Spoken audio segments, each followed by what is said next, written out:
You're listening to the Getting Smart podcast. I'm Victoria Andrews, and today I'm joined by Dr. William Jackson, the founder of the Village of Wisdom, a nonprofit organization that uses collective Black parent power to ensure that education decisions about Black learners support their consistent exposure to culturally affirming learning environments inside and out of the school. We've been thinking about here at Getting Smart the collective efforts of the community and utilizing the collective brilliance as a valuable resource and how it can support learners and families. So I'm super excited to have William on today so he can share more about what he's doing in his space and just how it can help and empower other learning environments. How are you doing today, William? I'm good. I'm good. I'm excited to be on with y'all today. Thank you for the invitation to be here and speak with y'all. Super excited. So let's just start by what's the origin story? What's the why? Why the Village of Wisdom? Why did you create it? Yeah. Origin story for Village of Wisdom. I mean, one origin story I tell a lot is that, my mom brainwashed me into believing that all scientists were Black. And so, growing up in a household with parents who really believed that, and then my dad was an aircraft mechanic. And so he was always tinkering with things. And so I think I learned a lot of lessons about failure is only something that happens when you allow it to be the endpoint. Because my dad was always fixing stuff and he always had me fixing stuff. And like we never usually fix stuff on the first day. And so it was like, you just got to try and try and try until you fix it.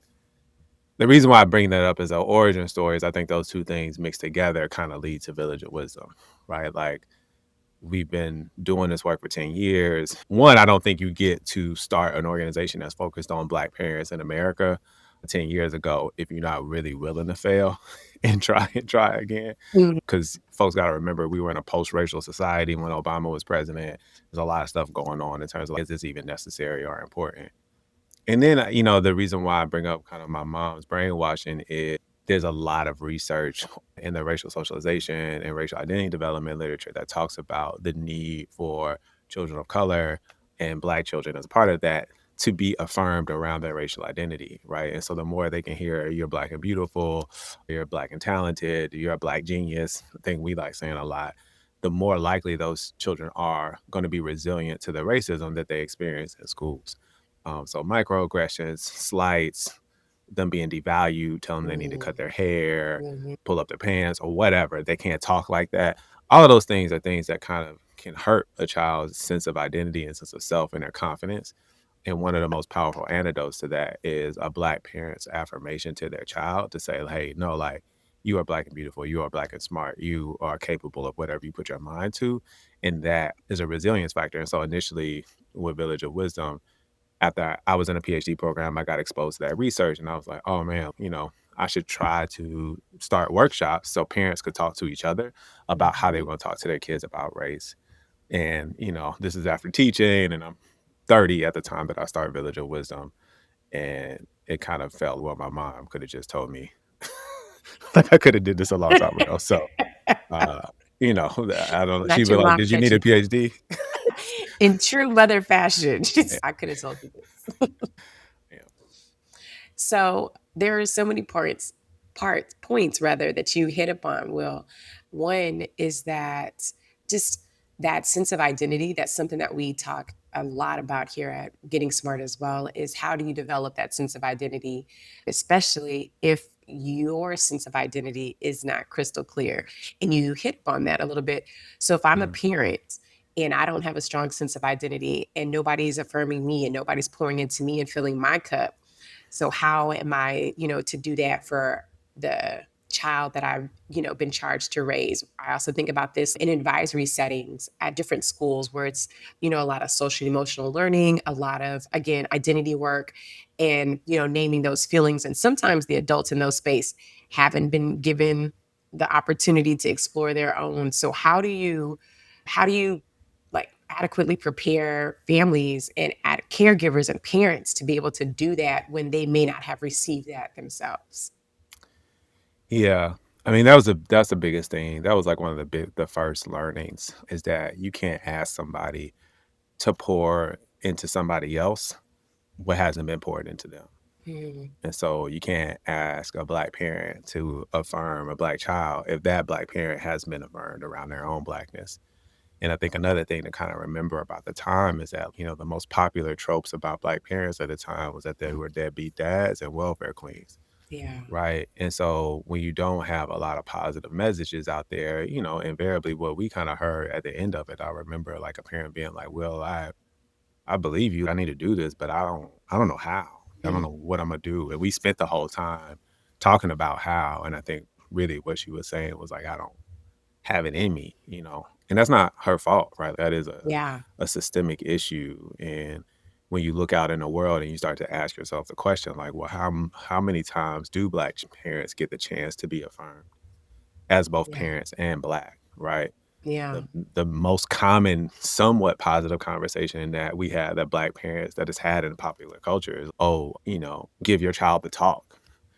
And that in and of itself is just a stressful conversation, right? So Yes. that's not even like I mean, it's yeah, you have responsibility, but there's no affirmation. And so actually it's a big shout outs to a couple of Black women, Jasmine Bowles and Taylor Mary Weber Fields, who were really integral to the beginning of Village of Wisdom's work. And they both kind of put us on a pathway to something that's called rights, which rights is an acronym that stands for rest, interrogation, transformation, expression, and support. It's a play on the idea of a rites of passage, like Mm-hmm. RITES, and Mm-hmm. just this idea that parents have the right to those things Mm. as they learn about the affirmation that is required. And so when you invite parents into restful environments, when you invite parents into environments where they can interrogate, where they're given the space to transform and all the things that come along with transformation, because it's typically a pretty like rough and ugly process. Yep. You give them the right to express, you give them the right to support, then that allows them to be vulnerable enough to even kind of hear that. I think the other thing that we learned was just that you got to give people the time and space to process through their own identity, right? So you Yeah. can have a 34-year-old, 40-year-old Black man, telling a story about how, the first time he really had to reckon with his race was in college when he was because he was on a football team and he was in a white town. And Mm-hmm. he kind of like realized, oh, wait a minute, like I am something is different here. You know what I Yeah. mean? But then it also makes you think about all the other times where that just didn't kind of Didn't even connect. click. Yep. And so, I think a lot of what Village of Wisdom is trying to do is create resources and experiences for Black parents to think through that, but also to position Black parents as another form of affirmation. Because it's one thing to tell somebody like, "Hey, you're a Black parent, you're smart, you're great." It's another thing to put them in a position to talk to school leaders or to Mm. superintendents, to lead research, to lead analysis, to validate instructional practices, to like these are powerful positions. And when you do that for that parent, you provide them a new opportunity to see themselves in a new light. But then what you also do is you change other Black parents' perspectives about what they are capable of. And so we've been trying to be really intentional about that. And, I think a lot of people are hard on the word empower for reasons that I would agree. But from that critique, which is what I will talk more about, is I think our position about how you position parents in places of power and what that does for the parent and what that does for the system that is not used to or has not benefited from their level of insight and wisdom. And so those are, that's kind of three different things. One is the support of those parents. The second is actually giving them affirmation and the space to kind of think through that stuff. And the third is positioning people in places of power, because that is one way to affirm somebody's intelligence. And I know another area that you guys are super intentional with, especially with parents, is help allowing them the space to dream.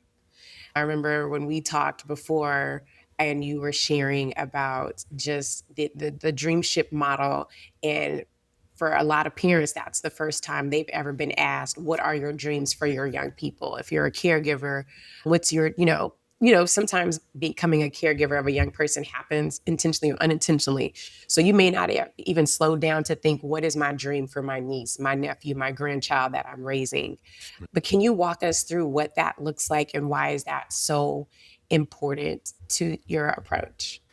Yeah, I mean, I think, after years of doing the workshops with Black parents and building community with Black parents, one of the things we realized is that, and this is like in the middle of the pandemic, and I read Trisha Hershey's book, Rest is Resistance. And in the book, when I was reading it, this quote came to mind. And essentially, the quote that I say is tired minds, tired dreams, right? Or Mm, tired people, tired dreams. And what that brought me to was just that, like, parents in general tend to be tired. They don't get enough rest. They don't get enough sleep. They're asked to do more than which is probably healthy for the human body. And then if you layer on that, what happens when your body is also fighting against different systemic oppressions, right? So you mm, got to drive further, or you got to work harder for the same amount of money, or you don't get the same access to health benefits, or your children don't get the same access to health benefits. You got to deal with a kid that had a racist experience while another parent doesn't have to deal with that. yeah.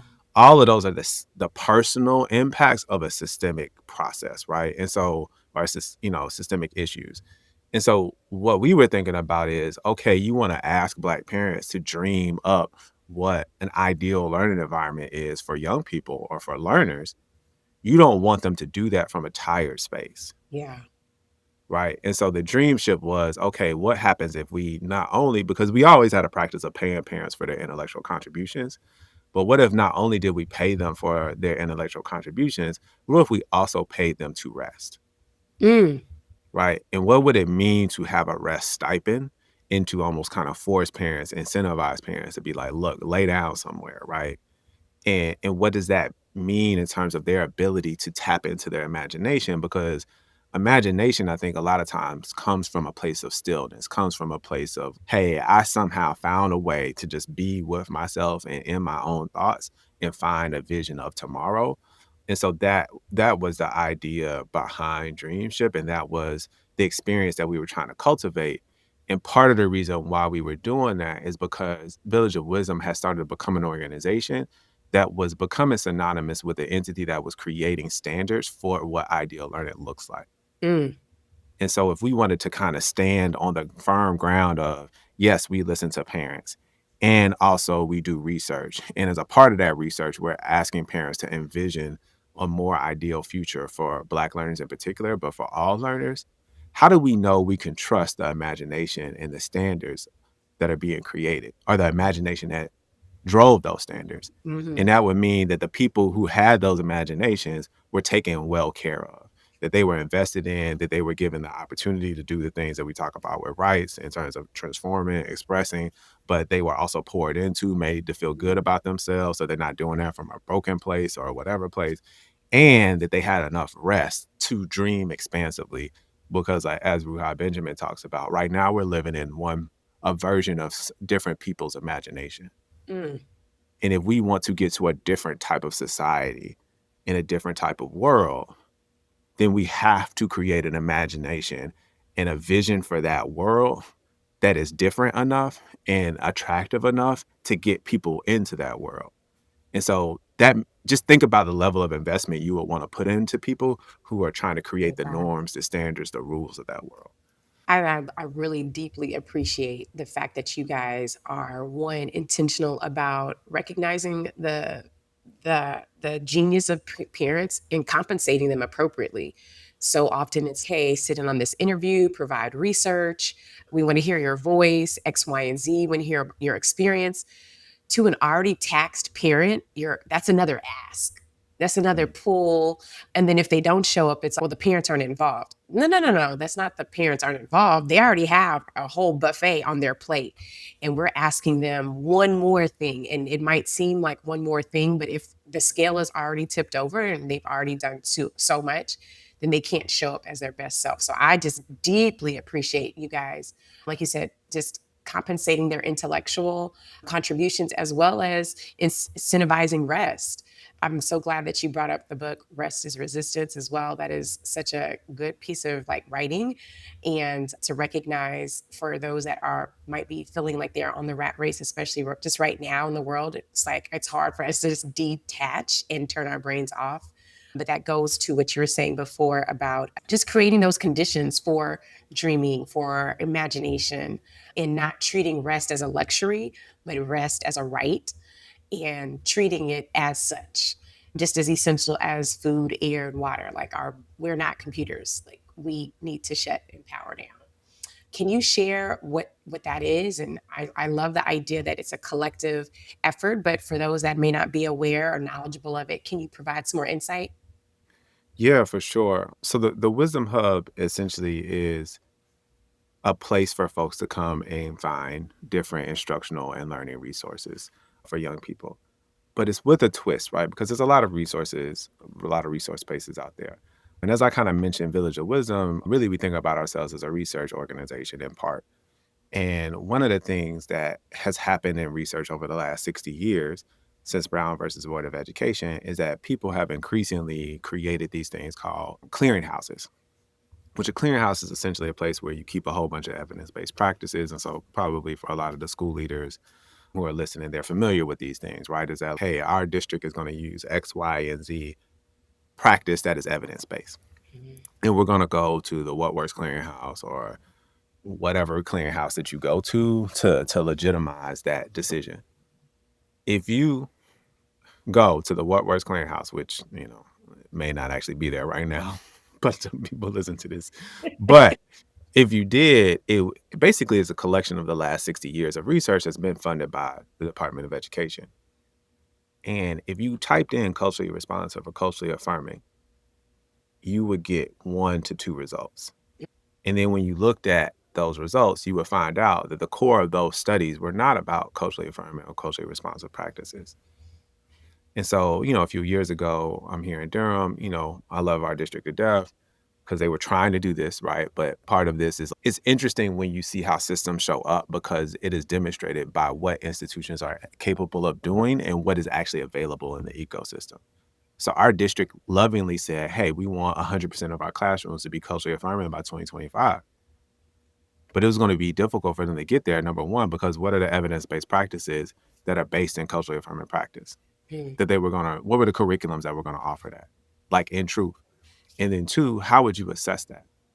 mm, And so the reality is that those things did not necessarily exist, right? And so a big part of what Village of Wisdom has been trying to do is through the lens of Black parents and Black families, introduce standards and measures for culturally affirming practice so that when districts like Durham say they want to do that, they could actually measure and assess, yeah, we are doing culturally affirming practice yeah. or not, right? Like, and then even further than that, a lot of times what ends up happening is that any district leader or school leader who's done a PD or had teachers go through a PD, you show them how to do something. And what's the first thing probably people are going to ask for? I want an example, Yeah. right? And so we heard that over and over again. It's like, we want examples of what this is going to look like. And, Amber, shout out to Amber Majors Ladipo on our team. She, was familiar with the resource libraries and the limitations of these clearinghouses. And she was like, what if we position parents to be the validators of culturally affirming practice Mm, based on research that we had already done? We had already done a statistical survey to find out that our framework, our culturally affirming learning environment framework, was statistically valid. We had done that validation on a group of 1,000 students, mostly Black and Brown students, which is a feat in and of itself because typically standards and assessments are typically done on white kids and mm, exclude Black kids, and they're typically, the minority. In this particular case, they were the majority. yeah. And so we saw that this culturally affirming practice or this culturally responsive practice survey, which assessed basically if students were perceiving if they were being affirmed or not, which is also an important thing. It wasn't like a teacher self-report. Am I doing it well as a teacher? The student is actually assessing that. Yeah. And so that's the foundation of our Wisdom Hub, is that then Amber and a team of our parents came together and created a set of criteria that external validators or evaluators could evaluate lesson plans and learning resources on based on. And so what happened for this initial kind of push is that we asked people to submit their lesson plans and their learning resources. And we went and found some of on our own. And parents were trained to use that rubric that's based on all that evidence that I was telling you about to Mhm. evaluate the quality of these learning materials. And then for the ones that passed, we put a stamp on it and said, this is Black parent validated or Black Mhm. parent verified. And so now, we have this growing library of resources that we hope folks that are listening to this might say, hey, we want to submit some of our own lesson plans or learning plans to be validated by Black parents. And you have to ask yourself the question, well, why would we do that? Mm, Well, if you are a Black caregiver and you have a kid that is school age, I'm going to say 97.5% of you have asked some other Black parent, where yeah. am I going to send my child to school? Mm, Why? Because I get it. Like, I understand that when I'm saying I'm going to send my child to school, are they going to take care of my child's cultural identity? Are they going to take care of my child's academic identity? Are they yeah. going to be safe? Are they going to have, what are they going to have to deal with? Right. And all of that in many ways is embedded in the criteria review of the lesson plans, because that experience is not about you having a cultural night. That's not about you doing a pep rally. That is about when that kid is in science class, are they going to have a chance to learn about Mae Jemison when you talk about space? Yeah. Are you going to spend all your time talking about Buzz Armstrong? Mm, Are you going to talk about the mathematical minds that got Buzz Armstrong into space? mm, Are you going to spend all your time talking about Houston, we have a problem, and just erase these Black women who created all of these sophisticated physics? You know what I mean? What's going to happen, right? And so we're looking for lesson plans, and I talk about this a lot, that are going to highlight the intellectual contributions of Black people. Because when a Black child sees other Black people and the intellectual contributions that they are making, then they believe that they deserve and have the right to contribute intellectually to a field. And if kids don't believe that they have the right and the ability to contribute intellectually to a field, then why would they participate well in classrooms? yeah. And really, that's the type of belief, that's the type of mentality, that's the type of soul that's in the review process for these lesson plans. And so, as a Black parent, when you go on there, you can be like, man, these are resources that I feel like see my child. And if a teacher is using those types of resources, what kind of confidence do I now have in that teacher? Kudos to you and your crew, because that goes back to what you were mentioning before about just empowering parents to know that they are indeed verifiers of, and not just like on a whim of, oh, I know Will, so his work is good, but like using an actual rubric for excellence so that it's not just to the benefit of them, but to the benefit of the greater good. Like you said, not just for Black children, but for all learners, because everybody benefits from learning about Mae Jemison. Everybody benefits from learning about those that are often overlooked or not mentioned.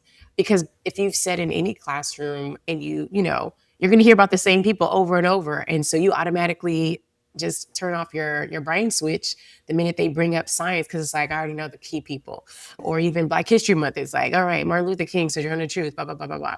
But even in those core content areas, being able to highlight and name the specific contributions of people of color and Black people more specifically, allow, like you said, is that door so that other young people can see themselves in that space and become more engaged in the topic that's being covered. So that goes along with both empowering for the young person as well as those parents and those caregivers that may not even have seen themselves in that role beyond, if I send my kid to school, then I've done my part. And it's no, no, no, there's space for you to do so much more. And you guys create those lanes and avenues and those models that can be replicated in other school systems and other spaces and other communities for a key way for parents to actually see themselves and to feel like they are, contributing to the learning of their young person. Before we wrap, Will, can you share a little bit about your My Genius profile generator? I know that it's still in the works and you guys are getting ready to launch it, in the fall, but just letting our listeners know what you guys are doing in that way.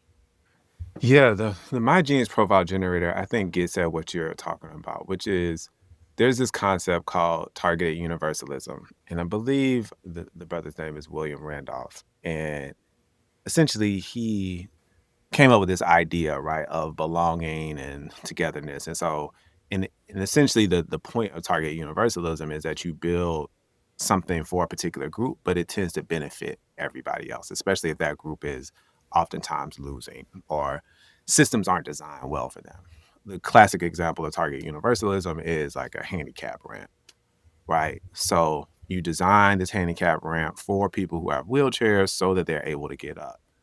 But, oh, by the way, this benefits mothers who are parents let me say that, who are pushing strollers. And it should not only be mamas pushing strollers. Thank you for the As correction. I done pushed a fair amount of my own strollers. People who have canes, folks who Yeah. have walking digits. It's like, this is a benefit. Yes, it was built for handicapped folks, but in a targeted universal design system, you're thinking about everybody. And oftentimes that means you start with a group of people. And so that's the thing that we've seen over and over again with our culturally affirming learning framework, which is the basis of this My Genius Profile tool and everything that we do, is that consistently people have said, this is going to benefit all children. I'm going to do this for all kids. And we're like, great, we want you to do it for all kids. That's actually why we're talking about it. And this is a really interesting point, and I promise I'm going to get to the My Genius Profile part. Part of the reason why is because the stuff that we are talking about is good educational practice. So the Period. thing I Yeah. heard over and over again from parents was, my kid isn't interested in school. It's not enough people that look like them. Now, they said Black history, but it's not enough people that look like them that they talk about in school. And they don't trust these teachers. Trust is something that Brene Brown talks about. If you don't have trust, if you can't be vulnerable, then you can't love, you can't learn, you can't create. If that's a classroom where a kid can't love, learn, and create, then they shouldn't be there.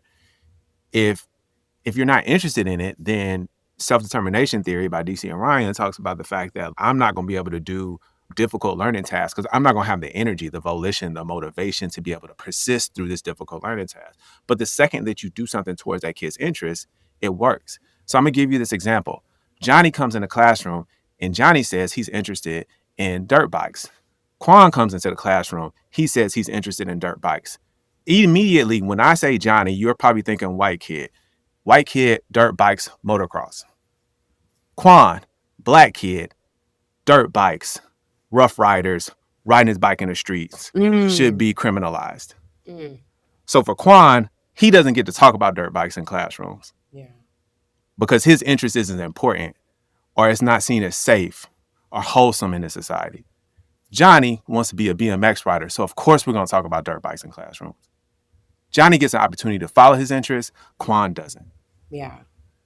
We are talking about culturally affirming learning environments, and we're talking about this from an instructional mindset so that teachers see this in kids that they have been programmed not to. Not because anybody needs anything different. I'm actually saying that everybody needs the same thing, but sometimes because of the lenses that we wear or the way that we look at people, we are not willing to give the same thing to all kids. Yeah. And so that's what the My Genius Profile is about.